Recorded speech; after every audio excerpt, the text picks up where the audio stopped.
Բարև ձեզ, Ստեփան Գրիգորյան YouTube-յան ալիքի մասնակիցներ, ողջունում եմ ձեզ բոլորիդ, այսօր փետրվարի 26-ն է, մենք շարունակում ենք մեր աշխատանքը, պետք է ասեմ, որ ես գտնվում եմ Երևանից դուրս, Հայաստանից դուրս, գտնվում եմ Եվրոպայում,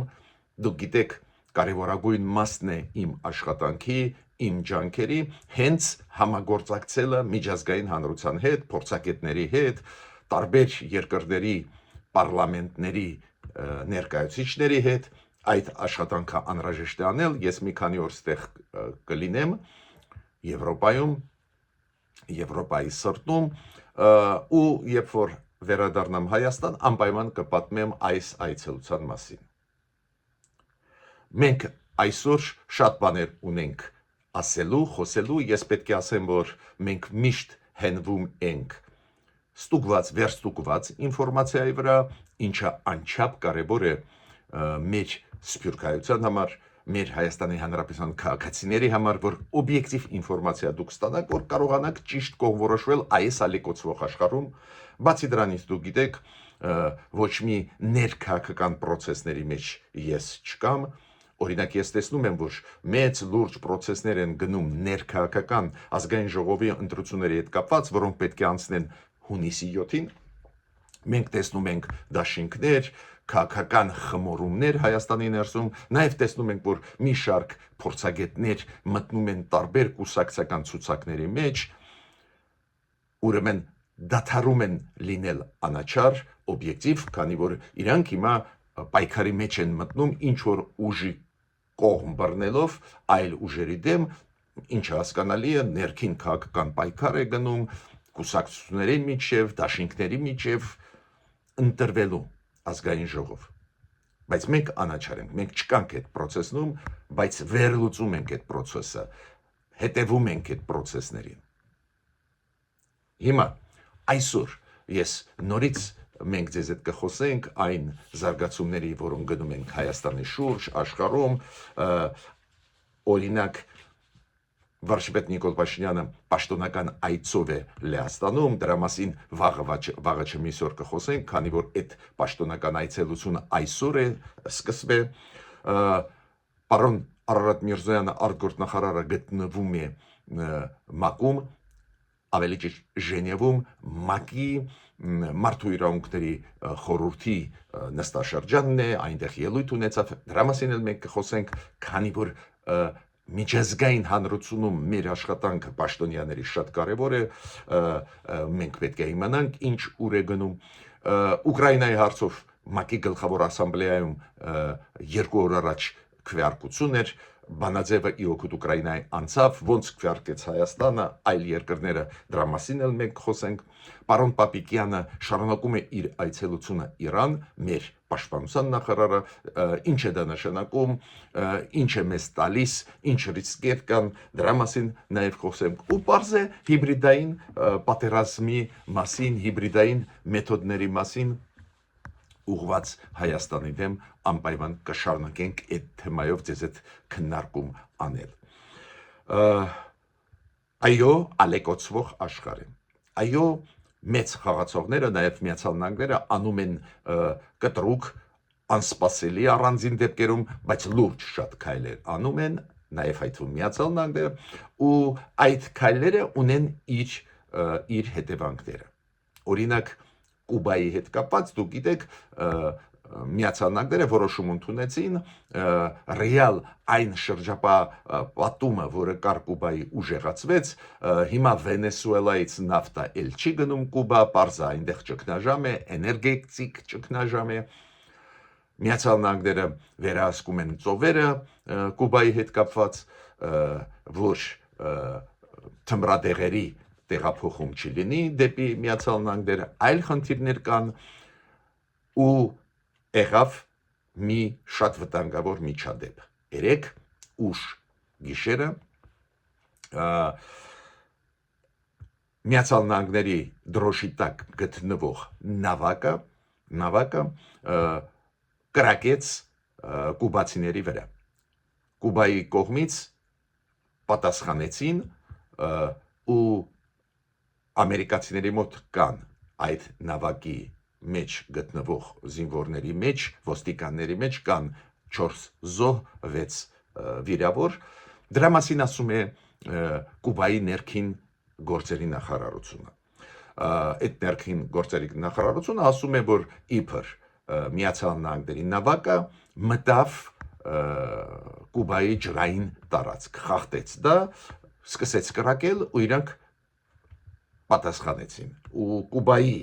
սահմանային բարեկային ստորաբաժանումները պատասխան տվեցին։ Դա Կուբայի ինֆորմացիան է, պարզ է պետք է ստուգվի, նայենք ինչ են ասելու այս ինցիդենտի, այս իրար դեմ կրակոցների մասին Միացյալ Նահանգների պաշտոնյաները, Միացյալ Նահանգների կողմը, բայց շատ վտանգավոր զարգացումներ են։ Կուբացիք զենքով կրակով պատասխանեցին ամերիկացիներին, ես չգիտեմ, ամերիկացիները իրոք կրակել են, թե դա կուբացիների վերսիան է, տարբերակն է բացատրության, բայց դա շատ լուրջ բաներ են։ Իդեպ ասեմ, երբ որ Վենեսուելայի հետ կապված Մադուրոին ձերբակալելը բավական հեշտ ստացվեց Միացյալ Նահանգների մոտ, ես այն ժամանակ էլ ասեցի, Կուբան տարբերվում է։ Կուբայի բռնապետությունը այդ ռեժիմը գաղափարական ռեժիմ է։ Այդ գաղափարախոսությունը օրինակ ես չեմ կիսում, սոցիալիզմ, կոմունիզմ, մենք անցել ենք այդ ամեն ինչը, բայց այնտեղ գաղափարախոս են։ Այնտեղ տեսակ պատասխանեցին ամերիկացիներին։ Վենեսուելայի դեպքում ոչ մի գաղափարախոսություն չկա, պետությունը, որը նստած էր թմրադեղերը տարածելով, թմրանյութերը տարածելով, ծախելով, այս բանի վրա նստած էր։ Դա է պատճառը, որ ես կասեի այդպես, իզոլացնել, մեկուսացնել Մադուրոին բավական հեշտ ստացվեց ամերիկացիների մոտ, բայց պայքար Կուբայի դեմ շատ ու շատ ավելի բարդ կլինի։ Մյուսը շատ կարևոր է, որ մեր արտգործնախարարը գտնվում է Ժենևում։ Այն մարդու իրավունքների հանձնաժողովի ՄԱԿ-ի, որը Ժենևում ունի գլխավոր գրասենյակ ու որը հիմա անցկացնում է նստաշրջան։ Այդ նստաշրջանի ժամանակ ելույթ ունեցավ Արարատ Միրզոյանը։ Բացի դրանից Արարատ Միրզոյանը ունեցավ հանդիպում հենց ՄԱԿ-ի գլխավոր կոմիսարի մարդու իրավունքների հարցերով, տարբեր հարցեր քննարկվեցին, պարզ է Արարատ Միրզոյանը իր ելույթում խոսեց Հայաստանի մասին, խաղաղության process-ի մասին, պարզ է դա ամեն ինչ, մարդու իրավունքների վիճակը ոնց է Հայաստանում, միջազգային հանրության տեսանկյունից եւ այլ խոսեց։ Բայց ինձ համար այս այցելությունը կարևոր է այն կոնտեքստով, որ Հայաստանը քայլ առ քայլ ուժեղացնում է իր դիրքերը աշխարհում ու վաղուց է նվազագույնը վերջի 4-5 տարիա դուրս է գալիս այն մեկուսացումից, որի մեջ մեզ մցրեցին նախկինները։ Քանի որ միջազգային հանրության հետ աշխատելը, համագործակցելը, դա էլ շատ կարևոր բաղադրիչ է, որ քո վրա չհարձակվեն, որ դու խաղաղ զարգանաս եւ այլ։ Դա միակ պարզ է բաղադրիչը չի անվտանգության, բայց կարևորագույն բաղադրիչն է։ Շատ է շփշփվում այն հարցը, որ Արարատ Միրզոյանը իր այցելությունների ժամանակ նաև Եվրոպա, նաև հիմա Ժենև հանդիպում է եվրոպացիների հետ, նաև Եվրոմիության ղեկավարների հետ, որ աջակցեն Հայաստանին այդ հիբրիդային վտանգներից պաշտպանվել, որոնք գալիս են տարբեր տեղերից ու առաջերտին Ռուսաստանից, որ մենք նորմալ մարդավարի անցկացնենք ժողովրդավարական սկզբունքների հիմունքով մեր ընտրությունների ազգային ժողովի հունիսի 7-ին։ Ու կա ինֆորմացիան, որ Եվրոմիությունը նաև արագ արձագանքման խումբ է ուղարկելու, որը տեղում Հայաստանում կա ուսումնասիրի իրավիճակը, հաճախ դա ներկայացնում են որպես բացասական, եթե այս ձևի բան լինի ի վերջո, միայն կարելի է դա ողջունել։ Այս ձևի արագ արձագանքման խումբը եղել է Մոլդովայում, մեծ գաղտնիք չի, դրանք մարդիկ պրոֆեսիոնալ են, հասկանում են ինչ է հիբրիդային պատերազմը, ինչ է կիբեր անվտանգությունը, կիբեր հարձակումներ, ու պարզ է իրենց խորհուրդները շատ օգտակար կլինեն Հայաստանի մասնագետներին, որ ժամանակին տան ինֆորմացիան, որ մեզ վրա հարձակվում են, մեր դեմ քայլեր են անում խաթարելու մեր խաղաղ կյանքը, խանգարելու անցկացնել արդար ընտրությունները, անչափ կարևոր խնդիր է դա ու ես հույսով եմ, որ այս խումբը Եվրամիությունը կուղարկի, բայց հաճախ, երբ որ գրում են դրա մասին, բացասական իմաստով, որ իբր Եվրոպան ուզում է միջը մտել, ոչ, Եվրոպան ուզում է աջակցել, որ մեզ մոտ ժողովրդավարական ընտրություններ անցնեն։ Պաշտպանության նախարար։ Դուք գիտեք, պաշտպանության նախարարը Հայաստանի գտնվում է այս վերջի 2-3 օրը Իրանում։ Պարզ է, համագործակցությունը նաև պաշտպանության ոլորտում Իրանի հետ վաղուց է սկսվել է, գոնե վերջի 2-3 տարի է, անցած տարի նույնիսկ զորավարժություններ մենք անցկացրեցինք Իրանի հետ, բայց ինչ տիպի զորավարժություն։ Մենք խաղաղ մակարդակում ուզում ենք մեր սահմանը պահել, մերոնք մեր կողմից զորավարժություններ անցկացրել էին, իրանց սահմանապաները Իրանի կողմից, բայց դա զորավարժություններ էին փոխադարձ ինֆորմացիան փոխանցելը, որ հայ-իրանական սահմանը խաղաղության սահման լինի, հիմա դրա մասին նաև խոսվեց, բայց մենք ձեզ հետ հասկանում ենք, այս այցելությունը Սուրեն Պապիկյանին ինչ ֆոնի վրա էր, այս լարվածության, որը կա Միացյալ Նահանգներ Իրան, երբ որ հավանականությունը, որ Միացյալ Նահանգները ռազմական գործողություն ծավալեն Իրանի դեմ շատ մեծ է, ուստեղ հարցեր են առաջանում, ոնց է արձագանքելու Միացյալ Նահանգները, արձագանքելու կարող է իրանք դրանից նեղանան, ես հույսով եմ, որ այդ վտանգները չեզոքացված են մեր կառավարության կողմից, միգուցե ամերիկացիք տեղյակ են պահվել մեր կողմից, որ այս ձևի այցելություն կլինի, միգուցե ու ես դա չեմ բացառում, Հայաստանը նաև այս քայլը արեց ու Սուրեն Պապիկյանը Իրանում է, քանի որ Միացյալ Նահանգներին են շատ է պետք, որ միջնորդներ լինեն Իրանի եւ իրանց միջև Հայաստանը կարող է փայլուն միջնորդ լինի, ունենալով փայլուն հարաբերություններ եւ ռազմավարական հարաբերություններ Միացյալ Նահանգների եւ Իրանի միջև, բայց ռիսկեր միշտ էլ կան, քանի որ այս պաշտոնական այցելության ժամանակ ելույթները Սուրեն Պապիկյանին բավական իմ կարծիքով գրագետ, հավասարակշռված, բայց այս այցելությունով օգտվեցին պարզ է իրանցիք, որոնք իրենց դարդերը ամերիկացիների հետ նաև այդ հանդիպումների ժամանակ հրապարակում են, ասում են։ Ուրեմն նայենք զարգացումը, նայենք արձագանքը Միացյալ Նահանգների այս այցելության, եթե չլինի, ուրեմն մերոնք կանխարգելիչ քայլեր արել են, որ բացասական երանգ չստանա այս այցելությունը պարոն Պապիկյանի Իրան։ Իրանի հետ մենք պարտավոր ենք աշխատել տարբեր մակարդակներում, նաև անվտանգային, մեր սահմանի հայրենական անվտանգ պահելու, պաշտպանելու, այդ շատ ճիշտ է, բայց ստեղ գործոն կա նաև միջազգային, նաև ամերիկյան գործոնը, հույսով եմ, որ մերոնք հաշվի առան հնարավոր ռիսկերը։ Օրինակ դեսպանը Իրանի գտնվող Հայաստանում նորանշանակ դեսպանը ինքը հայտարարություն արեց, որ մենք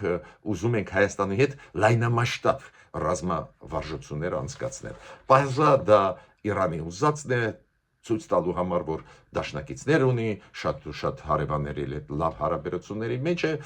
բայց նայենք արձագանքը Միացյալ Նահանգներին։ ՄԱԿ-ի գլխավոր ասամբլեայում, դուք գիտեք, ՄԱԿ-ի գլխավոր ասամբլեայի որոշումները չունեն պարտադիր ուժ, ՄԱԿ-ում պարտադիր ուժ ունեն մենակ որոշումները ՄԱԿ-ի անվտանգության խորհրդի, բայց ՄԱԿ-ի գլխավոր ասամբլեայի որոշումները ինչով են կարևոր։ Տալիս են աշխարհին մեծ քաղաքական մեսիջ, այդ որոշումները հենց դրանով կարևոր են, որ քաղաքական մեսիջ է, որոշումը, որը անցավ ՄԱԿ-ի գլխավոր ասամբլեայում, տարածվում է ամբողջ աշխարհով մեկ։ Ու ՄԱԿ-ի գլխավոր ասամբլեայում Ուկրաինայի եւ մի շարք եվրոպական երկրների նախաձեռնությամբ հերթական անգամ ընդունվեց Ուկրաինայի վերաբերող բանաձև։ Դուք գիտեք, հիմա 4 տարի պատերազմի ագրեսիայի Ռուսաստանի Ուկրաինայի դեմ 4 տարին լրացավ ու հենց դրա կապակցությամբ Ուկրաինան նախաձեռնեց այս ձևի քվեարկություն, անցավ այդ բանաձևը Ուկրաինայի բավական մեծ թվերով 107 կողմ, 12 դեմ եւ 56 ձեռնպահ։ Մեր մամուլում ես տեսել եմ այլ թվեր, դա կապված է նրա հետ, որ այնտեղ երկու քվեարկություններ կային, երկուսն էլ անցան, երկու տարբերակներ Ուկրաինայի համար, երկուսն էլ անցամ, ուղղակի ուժի մեջ է հենց այն որոշումը, որը ավելի մեծ թվով քվեներ հավաքեց անցնելու համար։ 107 կողմ Ուկրաինան հավաքեց։ Դատապարտեցին Ռուսաստանի ագրեսիան Ուկրաինայի դեմ, հարգեցին այդ բանաձևում Ուկրաինայի տարածքային ամբողջականությունը, սուվերենությունը եւ այլ եւ այլ։ Պարզ է այդ 12-ի դեմների մեջ ովքեր են Ռուսաստանն, չգիտեմ, Կուբան, Հյուսիսային Կորեան, այս ձևի երկրներ, 107-ի մեջ պարզ է եվրոպական առաջերտին երկրներն են եւ այլն, շատ վատ չէր, որ Չինաստանը Միացյալ Նահանգները ձեռնպահ էին, օրինակ անցած տարի եւ Չինաստանը եւ Միացյալ Նահանգները դեմ էին այս ձևի բանաձևի, հիմա Միացյալ Նահանգները գոնե ձեռնպահ են, ինչի հետ է դա կապված, Միացյալ Նահանգները ինչ են ասում, մենք միջնորդ ենք, ուրեմն մենք իրավունք չունենք ինչ որ մեկի կողմ լինել, բայց անցած տարի իրանք քվեարկեցին իօքուտ Ռուսաստանի, այս անգամ գոնե ձեռնպահ են։ Հայաստանը ձեռնպահ եղավ այս քվեարկության ժամանակ։ Ինչու՞ է ստեղ խնդրեմը, ինչու ես ուրախանում եմ նույնիսկ երբ որ մենք ձեռնպահ ենք Ուկրաինայի բանաձևերում, քանի որ 5 տարուց առաջ եւ նախկինների ժամանակ եւ նույնիսկ այսօրվա իշխանությունների իշխանության գալուց հետո էլ իներցիայով Հայաստանը քվեարկում էր իօքուտ Ռուսաստանի, իդեմս Ուկրաինայի բանաձևերի։ Բարեբախտաբար վերջի 3 տարիա, որ Հայաստանը իրոք քաղաքակիրթ աշխարհի հետ միասին կամ ձեռնպահ է, կամ իօքուտ Ուկրաինայի բանաձևերին է քվեարկում, դա դրական է, դադարեցրեցինք մենք քվեարկել Ուկրաինայի բանաձևերի դեմ, բայց եթե դուք ինձ հարցնեք, որպես փորձագետի կարծիքը, իմ կարծիքով Հայաստանը պետք է անպայման քվեարկի իօքուտ Ուկրաինայի բանաձևերի։ Ձեռնպահ այլևս քիչ է։ Այո, ձեռնպահ դա մեծ պրոգրես է, նորից կրկնում եմ, նախկինում մենք պրոռուսական քվեարկություն էինք անում ՄԱԿ-ում, մեզ խայտարակում էինք, հետո Ռուսաստանը մեզ քցեց, մոռացավ մեր աջակցությունը ՄԱԿ-ում իրեն, քցեց մեզ, դուք գիտեք, եւ քցեց 2020 թվին, 23 թվականներին, հիմա մենք գոնե ձեռնպահ ենք, դա դրական է, բայց ես պնդում եմ, որ դա քիչ է, Հայաստանը պետք է քվեարկի իօքուտ Ուկրաինայի բանաձևերի, անցնի դրան։ Պետք է ասեմ նաեւ գնում է զարգացում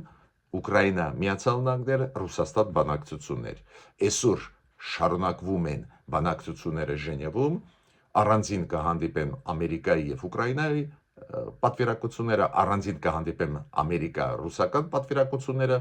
կպատրաստեն հիմքեր, որ մարտի սկզբին 1-ին, 2-ին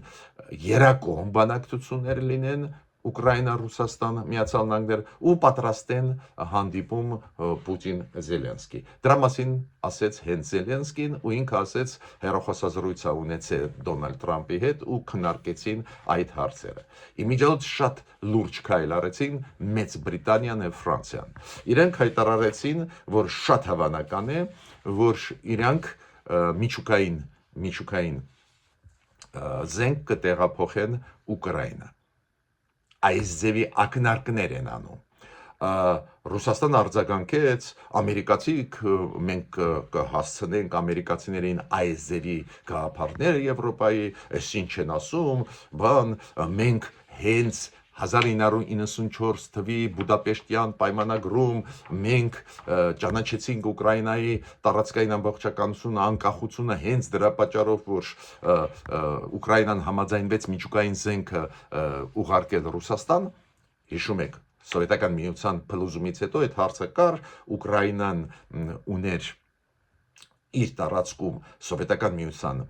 միջուկային զենք, որ հրաժարվի դրանից երաշխիքներ Ուկրաինային տվեցին ու դրա տակ ստորագրեց Ռուսաստանը, ստորագրեցին Միացյալ Նահանգները, Ֆրանսիան, Մեծ Բրիտանիան ու Չինաստանը ավելի ուշ միացան, բայց բոլորը ստորագրեցին միջուկային տերությունները։ Բայց Ռուսաստանը մեծ պատերազմ վարում է խախտելով Բուդապեշտի համաձայնագրերը։ Ու հիմա Մեծ Բրիտանիան Ֆրանսիան ասում է, քանի որ Ռուսաստանը խախտեց դա, արի տանկ, միջուկային զենք, միջուկային գլխիկներ բալիստիկ հրթիռներով Ուկրաինային, որ պաշտպանի իր երկիրը, ոչ թե կռվելու համար, այ դա զսպիչ մեխանիզմ կլինի, ու Ռուսաստանը ուղղակի վախեցած է։ Ինչ է լինելու, ասում են, մենք ճանաչեցինք, չէ, Ուկրաինան որպես անկախ պետություն, ինչի մասին է խոսքը եւ այլ եւ այլ։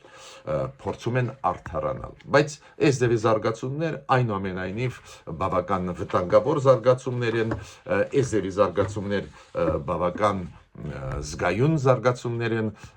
ու ել ավելի շիկացնում են իրավիճակը ամբողջ աշխարհում, քանի որ երբ որ միջուկային զենքի կիրառման նույնիսկ ակնարկ է լինում, դա շատ վտանգավոր է բոլորիս համար։ Հիմա ինչ վերաբերում է մի հարցին, անպայման ուզում եմ անդրադառնալ, կարճ, դա կապված է Ռուսաստան-Ադրբեջան հարաբերություններ։ Գիտեք, ստեղել խաղեր են, ստեղել նյուանսներ են, չեմ ուզում բոլորի մեջ խորանալ, բայց հիշում եք, ես պարբերաբար ձեզ ասել եմ, որ Ռուսաստանը շատ լուրջ արշավ է տանում Ադրբեջանի ցիների դեմ Ռուսաստանում, այդ համայնքային կազմակերպությունների դեմ։ Դուք հիշում եք Եկատերինբուրգ, Սանտ Պետերբուրգ, Ռոստով, Կրասնոդար, այնտեղ շատ ու շատ տեղերում ուղղակի հետապնդումներ էին ադրբեջանցիների, նաև այդ թվում համայնքների ղեկավարների տեղի, շատերին զրկում էին քաղաքացիությունից, վտարում էին Ռուսաստանից, չգիտեմ դա ինչի հետ է կապված, միգուցե ստեղծվեց բավական լուրջ ցանց, համագործակցող, որը տանում է առաջ Ադրբեջանի շահերը Ռուսաստանի ներսում, ու Ռուսաստանը տեսավ վտանգ, բայց այդ process-ը շարունակում է, Իվանովո կա, դուք գիտեք, կա շրջան Ռուսաստանում, նու Ամերիկայի դեպքում կա ասում են նահանգ, Ռուսաստանում ասում են օբլաստ, Իվանովոյի այնտեղ համայնքի ղեկավարը, Ադրբեջանի համայնքի ղեկավարը նույնիսկ ուզում էր Իվանովոյի այդ շրջանի Ռուսաստանի տեղի դումայի պարլամենտի մեջ ընտրվել ու մեծ աղմուկ բարձրացավ ու Ռուսաստանը իրան զրկեց քաղաքացիությունից ու վտարեց Բաքու։ Լուրջ են այնտեղ զարգացումները հարաբերությունների մեջ, ուղղակի պետք է իմանանք դրա մասին, մենակ այդ դրա պատճառով ձեզ այդ ինֆորմացիան տալիս եմ։ Հիմա հիշում եք, մենք պայմանավորվել ենք գրեթե բոլոր մեր հաղորդումներում ես հատված կներկայացնեմ, կտրամադրեմ կապված հիբրիդային մեթոդների մեր դեմ պայքարելու։ Գիտեք, կարող է հրդե լինի ինչ որ գործարանում Հայաստանի, ինչ որ գազի լցակայանում, կարող է լինի տեխնիկական, այդպես չի էլի, որ մենք կատարյալ ենք տեխնիկական հարցերով, հաճախ լինում են հին գազի բալոններ, պայթում են մեքենաներում գտնվող կամ դրսում, կամ գազի լցականներում, լինում է, որ ինչ որ արտադրամաս հրդե բռնկվում է, ամեն ինչ կարող է լինել տեխնիկական պատճառներով, բայց ես զարմացած եմ, որ օրինակ Հայաստանում վերջի ժամանակներս այդպես մեծ է թիվը հրդեհների։ Հիշում եք, մի քանի օր առաջ էր, որ Անձեռնոցիկի մի փոքր գործարան կամ արտադրամաս բռնկվեց հրդե այնտեղ։ Հիմա ուղղակի 4 օր առաջ հրդե բռնկվեց Արմավիրում մի կահույքի արտադրամասում։ Նորից կրկնում եմ, դա կարող է տեխնիկական պատճառներ լինեն, էլեկտրականություն անսարքել կամ ինչ-որ բան, բայց զարմանալի շատ են վերջի ժամանակներս այս դեպի երևույթներ։ Ու ես խորհուրդ եմ տալիս մեր պատկան մարմիններին այս կոնտեքստով, հիբրիդային պատերազմի կոնտեքստով դա ուսումնասիրել։ Մյուսը տեսակ Գյումրիում աղազանգ էր, որ իբր Գյումրի դպրոցներից մեկում կա ռումբ, դա փետրվարի 23-ին էր, ռումբա տեղադրված։ Հետո ժամանակը ցույց տվեց, ուսումնասիրությունները, պատկան մարմինները եկան ստուգեցին, ոչ մի բան չկար։ Դա պետք է ուսումնասիրել։ Միգուցե վախի մթնոլորտ ուզում են ստեղծել Հայաստանում միջև ընտրությունները, ուրեմն պետք է բռնեն այն մարդուն, որը աղազանգեց ուսումնասիրել այդ ինչ աղազանգ էր։ Դու գիտեք, որ դժբախտաբար վերջի ժամանակներս բավական շատ են կրակոցները, նաև հայտնվում Երևանում։ Գիտեք, եթե առանձին կրակոց է, այդպես լինում է ցանկացած երկրում, Միացյալ Նահանգներում դու գիտեք, այդ կրակոցները տարբեր բարերում, ռեստորաններում սովորական դարձան կամ համասարաններում, բայց այդ մեծ հզոր երկրներ են։ Փոքր երկրներում ավելի քիչ պետք է դա այդ ձևի երևույթ լինի, բայց մեզ մոտ իրար հետևից երկու դեպքեր, երբ որ 20, 30, 40 մարդ կրակում են իրար վրա։ Դա շատ նման է ռազմական գործողությունների։ Այն աչափնյակի դեպքի մասին խոսեցինք, ուղղակի բարի բուն իմաստով մյուս օրը կամ 2 օր անց, փետրվարի 23-ին նորից իրար տալ ջարդ, բայց մեծ թվով մարդկանց, 20 հոգի ծեծում էին մեկին, սպանել էին ուզում Երևանի կենտրոնում, հրապարակի մոտ, հանրապետության։ Այո, ոստիկանները ստեղ բավական օպերատիվ գտնվեցին, կրակեցին օդ, որ ցրվի այդ խուժանը,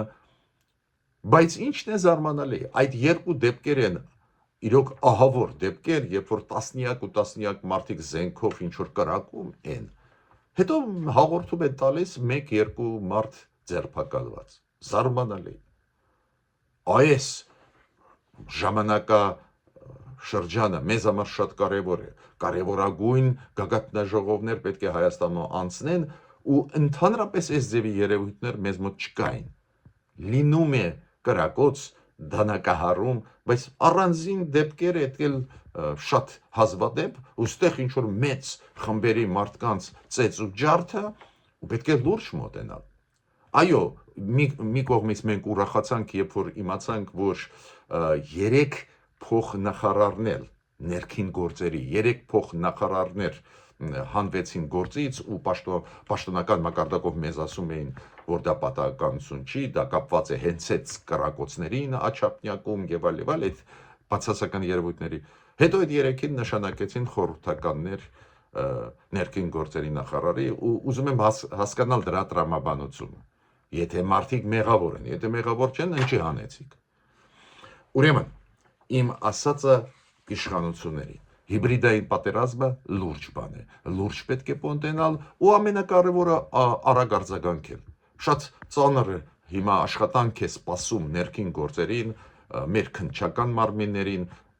ես միանշանակ տեսնում ենք աշխուժացումը իրանց աշխատանքի, ավելի գրագետ աշխատանքի, բայց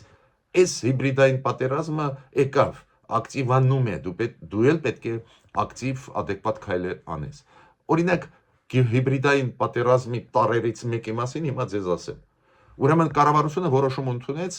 թոշակները բարձրացնել 10,000 դրամով, փոքր գումար չի։ Էդ էլ գումարած 10,000, եթե մարդիկ քեշ չեն ծախսի իրանց թոշակը, եթե իրանք քարտը օգտագործեն ծախսելիս։ Պատկերացնում եք 10,000 գումարած 10,000, եթե քարտով աշխատեն մարդիկ։ Այդ մեծ բարձրացում է թոշակների։ Կարող է դա բավարար չի, էլի է պետք բարձրացնել, բայց լավ փուլ է։ Նայեք ինչին են վերածում այդ պրոռուսական ընդդիմությունը, այդ լուրջ քայլը։ Ասում են, այդ առնում են ձայները, միջև ընտրությունների 2 ամիս առաջ են արել, թող միջև այդ անեին, ես էլ ասում եմ, ինչ նշանակություն ունի, հիմա է արվում, թե մի ամիս առաջ արվեր, 2 ամիս առաջ, ամենագլխավորը, որ թոշակը բարձրացավ, մի փոքր ավելի շատ կարիքներ կարող են հարցեր լուծել մեր թոշակառուները, դա դրական է, բայց նայեք այդ դրականից ինչ են սարքում, դա էլ է հիբրիդային պատերազմի տարեր, դրական քայլերը ուզում են կառավարության, ուզում են նսեմացնել, ինչ է միայն գան իշխանության ու մեզ նորից կցեն Ռուսաստանին։ Ուրեմն ուշադիր հետևեք, սիրելի Սփյուռքայություն, սիրելի Հայաստանի Հանրապետության քաղաքացիներ, ուշադիր հետևեք զարգացումների, մենք անպայման ակտիվ կներկայացնենք այդ զարգացումները եւ Հայաստանում, եւ Հայաստանի շուրջ, եւ Հայաստանի ներսում։ Մինչ նոր հանդիպումներ։